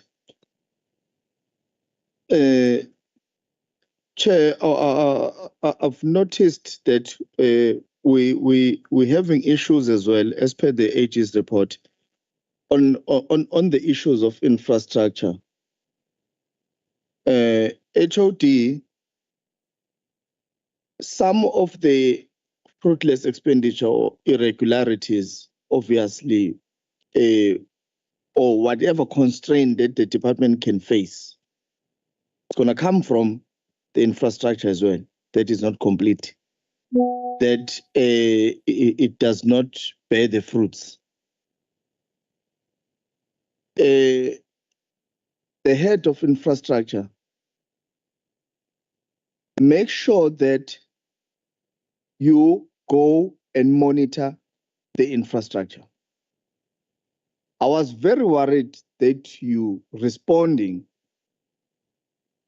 when there are some points or issues that are being noted or being spotted as per the report. You should be accepting and take responsibility and go and rectify. Because we've got many issues around the infrastructure. It's not only Department of Education only, but you in this one, where there were issues spotted. And how can, let's say they appoint me for a project, then I don't perform, it comes to a stage where I need to be withdrawn and a second contractor must be appointed. How did it go to that point if the infrastructure has got monitoring systems in place? Because you can tell a person who's going to finish the job, you can even be able to speculate and say this person, the way he goes, he will finish by this period. You see as the work starts, if that person really deserves to be in that job.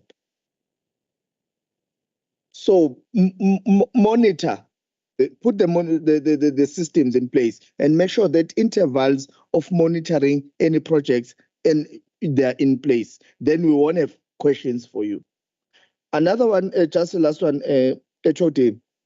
On the MIs, there was an investigation that was promised to take place, the one of learners who did not eat from the 12th to the 23rd of April 2023.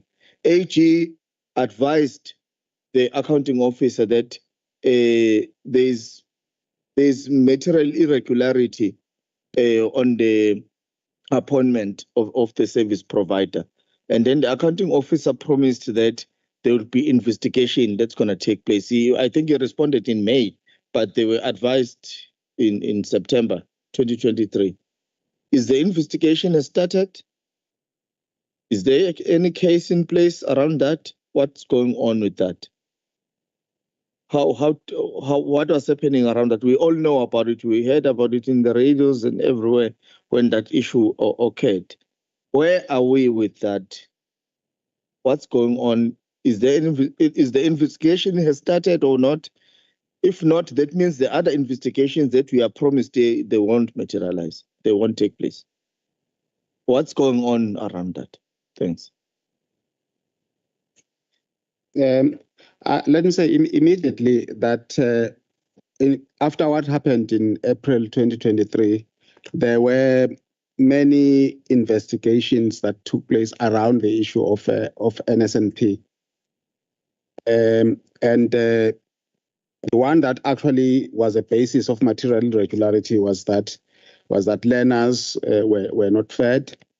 The other one was that I think the AG was saying that the service provider ought not to have been appointed or something like that. But that was a finding from the AG. Other SIU got involved with that tender. Treasury, Office of the Premier, there were investigations on that. But on the specific finding that says that learners were not fed, we did indicate that, of course, we will strengthen our monitoring of the NSNP program.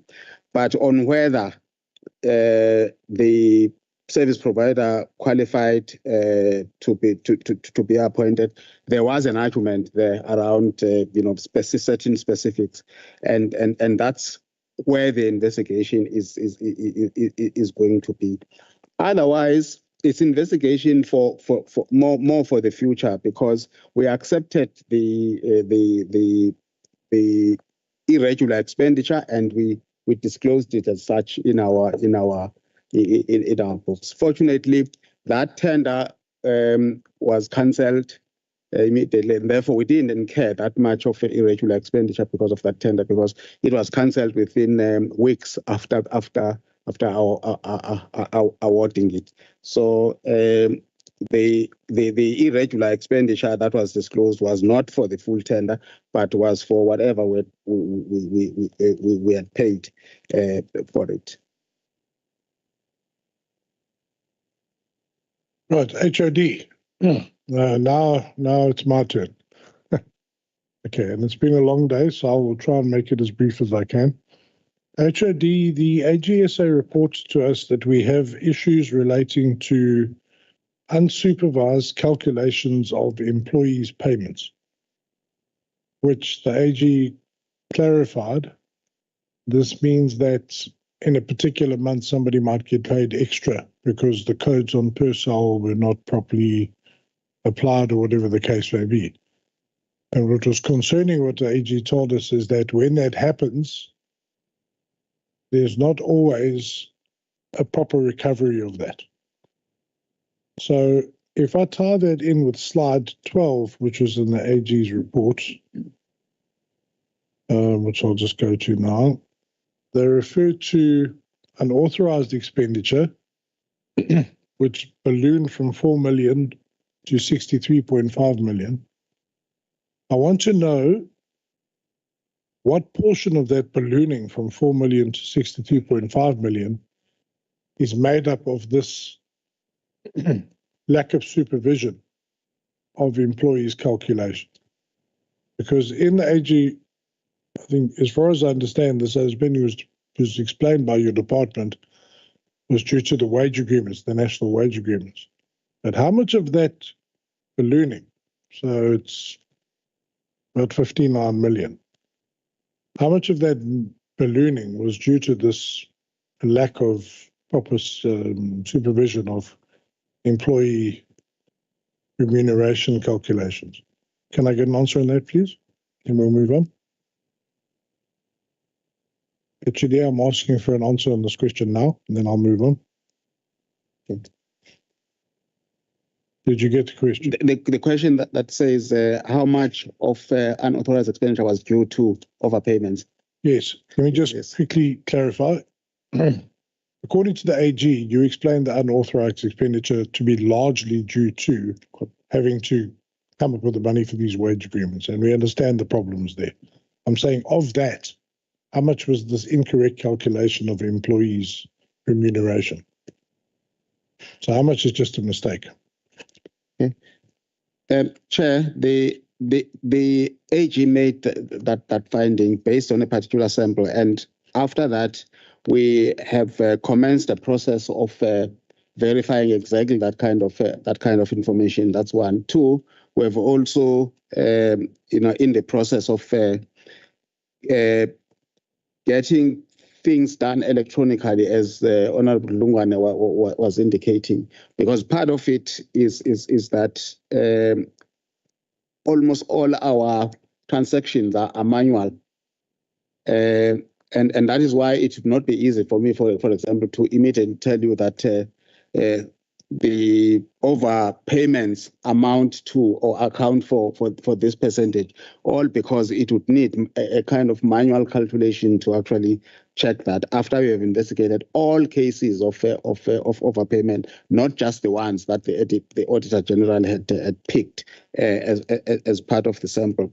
So the payroll system, verification system that CETA is helping us with is going to deal with those issues, much better than we are capable of doing for now with the manual system that we have. Indeed, when the AG refers to unsupervised calculation, basically that's an emphasis to what we have said ourselves here, that at the level of districts we don't have people to do that supervision to as part of control of what happens there. So you have these employees where there's no assistant director, for example. There's no deputy director.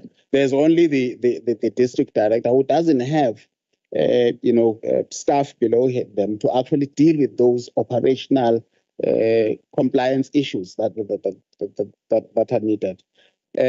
So the AG was really pointing to something that we are dealing with by requesting for assistance from Treasury, so that we're able to fill some of those posts that render our supervision of operations a little bit weak, because there are no physical home bodies dealing with that.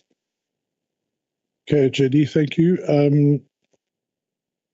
Can you please just make note of, and I don't expect the answer now, but if you can just make note of when you do respond to our queries, when we write to you, the status of how much money is sitting out there that was incorrectly paid to staff members through personnel mistakes, and what the state of recovery of that is. I understand that many of these folk might, as soon as they've scored their windfall, they leave immediately. But if there is some sort of comfort you can give us in terms of recovery of money, as I was saying earlier, if the Ledge pay me 10,000 Rand more as a bonus, I'm quite sure that they'll take it back the next month. Right, then moving on to the Honourable Madlobo raised it. The 6.3 billion Rand in irregular expenditure, which is historically accumulated, and it's not being dealt with, so we can't do a condemnation on it yet. And the reason for it is not being investigated. Now, the AGSA says this is due to a lack of capacity, which I think Honourable Hlamuka referred to earlier. HOD, do you not think it's a good idea to refer that investigation so that we can at least try and, I don't like condemnations, but it's a reality of accounting, that we can refer that investigation to assistance from Treasury or from SIU or other bodies that do have the capacity? Do you have any thoughts on that? Yeah, please. Yeah, no, we have no problem if the investigation is done at the level of the provincial treasury. In fact, we have already asked for assistance in relation to that. Who have you asked for assistance? We've spoken to the head of department. We've written to the head of department and to the accountant general. Head of which department? Treasury. Provincially, yes. Provincial Treasury. Yes. Okay, so you are engaging with them. Yes. Okay, all right. Then, in a similar vein, are we going to do the same with the 207 million that is accumulated in fruitless and wasteful expenditure? Because that has also not been dealt with.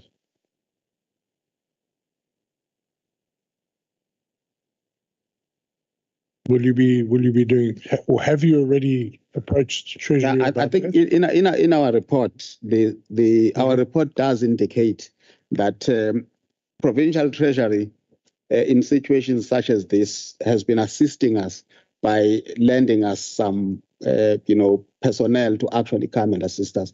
And there's one who is there already to try and beef up our internal control unit. So there is an ongoing working, supportive relationship between ourselves, the department, and the provincial treasury. Okay, so I see there was some humor at these questions there in your ranks. There's a very good reason why I asked these questions. It's on record now. So the next time we meet, I'm going to ask you how that's going.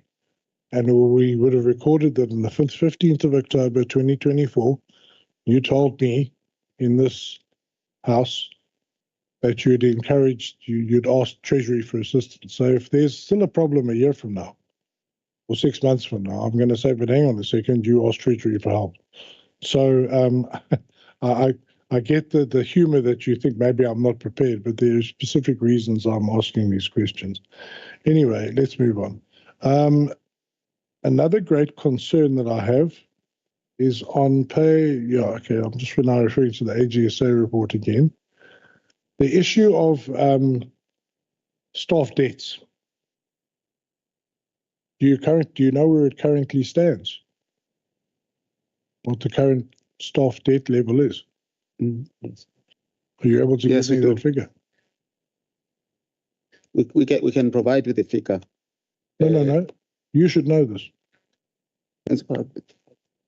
It's about 529 million, dating back to many years ago. Yeah, it's actually 593. So the question is what are you going to do to turn that around? It's staff debt. So on the one hand, we've got a scenario where staff get overpaid due to a lack of supervision. I think it's part of this report on. I'm asking you again on the record. Okay. What are you going to do? Because I'm going to ask you in 3 months, how's it going? So on the record, please don't refer me to reports. I'm able to read. I'm asking you on the record, what are you going to do about it? Yes. Because I'd like to see when we see you again that it's dropped down to 400 million. Yes. Chair, what we are doing already. Not every debt that is there is not being recovered. There are recoveries that we're making every month. And in our next meeting, we can provide with a report of how much we've recovered. There are debts that have prescribed, and unfortunately, that's the bulk of it. The bulk of the debts that we're talking about have already, some are even 10 years old, and they have prescribed. And we are looking at ways of actually, writing those debts off because they've prescribed it, and in some cases even the debtors, are deceased because of the length of time over which this big amount spends. It's not like an amount of debt from just this financial year that was being audited, but it's for many years. Of employees living while owing the department. See, I can suggest to you that you've had a ballooning of unauthorized expenditure of 59 million, but you've got this figure of 593 million outstanding. Maybe if you collect a good chunk of this, you'll be able to cover that unauthorized expenditure. Just a suggestion. Then I'm also concerned, just like Honourable Magabane, about the feeding scheme, and yes, we all know about it, but I'm not going to go further into that. I just get concerned, HOD, when an issue is reported to somebody in September 2023, and then a year later, there's not any real consequence management, although there's a lot of investigations. But we will include in our correspondence with you updates on that. Yes, and HOD, obviously we have recommendations from AGSA, and we will obviously be bringing those to bear. There will be a very detailed report from them, and obviously those recommendations we will apply as well to yourselves. as well as recommendations and queries that have come out of the committee interrogation today. But now I'd like to hand over, unless, before we go there, Park, do you have anything you'd like to add before I hand over to the MEC?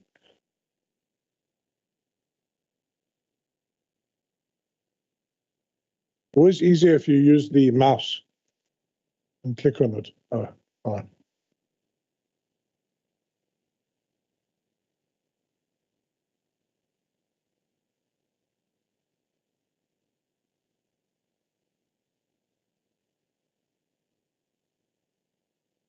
Thank you, Honorable Chair. Good afternoon, members, once more. I must indicate, Chair, that items that get to be discussed here, particularly by SCOPA, form an item on our agenda every quarter. So we do monitor what we are raising.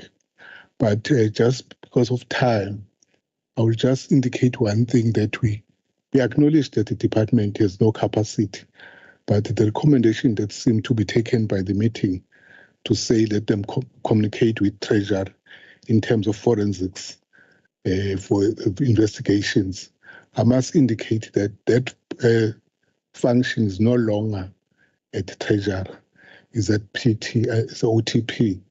So maybe that should be corrected to say the structure that deals with investigations for the province is at PT, at OTP. To us, they come every quarterly meeting to report the progress in terms of the investigations that they've done. So just that I wanted to add to this meeting so that it be placed at the right place. Yes, it must be reported to Treasury as per legislation, but I'm indicating that the home bodies that deal with investigations are not at PT, but they are at OTP. Thank you. It's HOD, why did you say it was going to the Treasury for assistance with investigation when you know it should go to the OTP?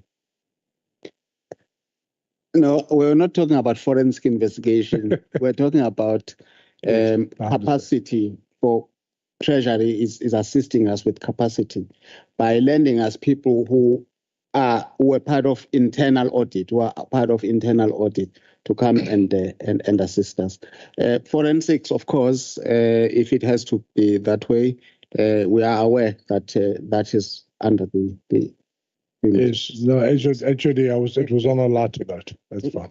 Okay, right. Honourable members, I'll now hand over to the Honourable MEC for any concluding remarks you would like to make, and then we will adjourn the meeting. Thank you. You see, Honourable MEC, I'm giving you the final word. But it seems you'd rather have a conversation there. But anyway, Honourable MEC, you have the final word. Thank you. Thank you, Chair. And Chair, let me start by welcoming the input raised by the honourable members, all of them. The child is sick, but the child will need a mother and a father. There's no child that can be only assisted by the mother alone. So what does that mean? We need to work together to deal with the challenges that we are faced with. It is a department or is a SCOPA or is a portfolio committee or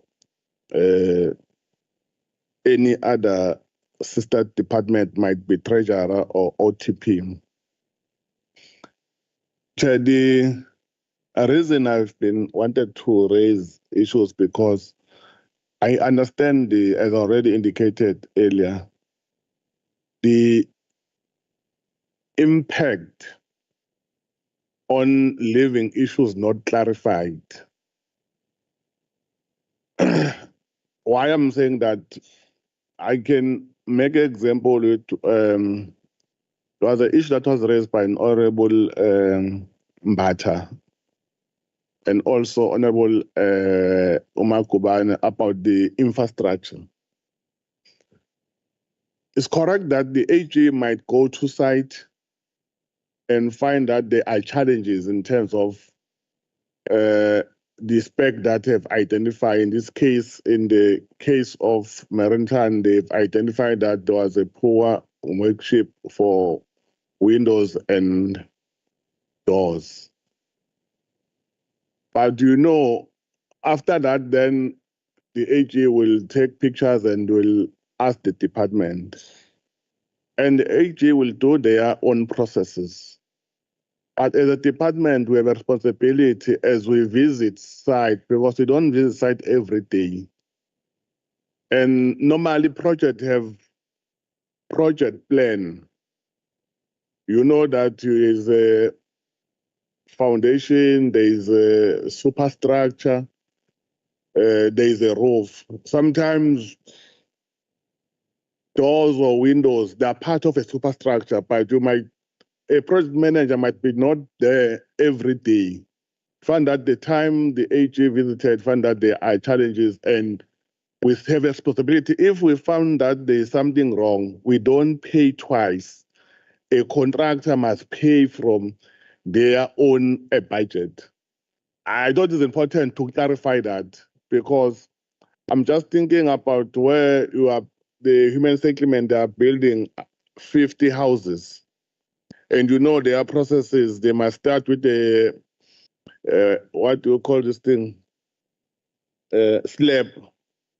Then after that, they are paid based, they are only paid based on the B of Q.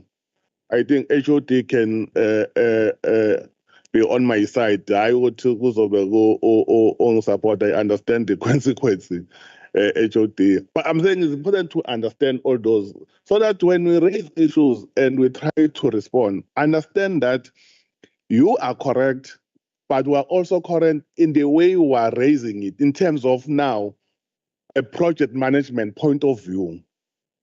And also, you can't just terminate a contract willy-nilly. We are guided by the GCC, which clarify how to deal with the breach of contract. You are correct. The other question that was asked, why you appointed a contractor that you know that will fail?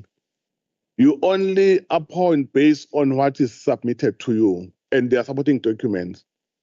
And they are experienced, as you were making a question about the service provider of security. But when those who are sitting in committees, when they do a checklist, everything comply. Sometimes they don't even check if this person ubhalwe office address. You don't just go straight to an address now to say any office loan, but you trust what have been presented to you. That's why sometimes it's difficult if you are in the office and then you are told that you have not complied. But as soon as we are told, then you need to respond to that. Hence, I want to agree on a number of issues that have been raised, either by you, Chair, or honourable member, to say AG or any committee can raise that there is a challenge of a certain budget or allocation for many times. You need to correct that. That's what I really agree. And also the issue of consequence management. I also agree about that, to say, because I don't want to say how are we dealing with the challenges that we are faced with. You see, the other thing that we are busy with, I think we're still going to get a report soon, I think this week or next week, is an issue of educators who have been on sick leave for more than 6 months, which makes the department to pay twice, because as they're on sick leave, you need to appoint a substitute educator. That means for one post, we are paying twice. Now, the question will be, why this person or DC, why processing ingafanalyzed? So those are the issues which we think, when we go closer to that, will also assist the department to identify that maybe there were people who were doing wrong things and were able to say, no, when we are not sick, why are not finalizing the DC? Whoever who has been in the process of DC, why you don't go back to work while we are finalizing the process? We are then saving money that we are paying for another a person. So there are a number of programs that we have introduced. I can't just go and some of them I found the department they were in the initial stage to do it. But we must appreciate the input resumers. Understand what? Don't rush to say we are going to put forensic investigation, because no, I'm not. We don't have a proper forensic. When we see what we call SIU, we go to them, we tell them because we don't have a problem with them. So we don't want to be told that we're going to SIU. SIU are human beings like AG. You know, AG, we challenge AG, they know. Because the human beings, they make mistake. We tell them, no, this is wrong.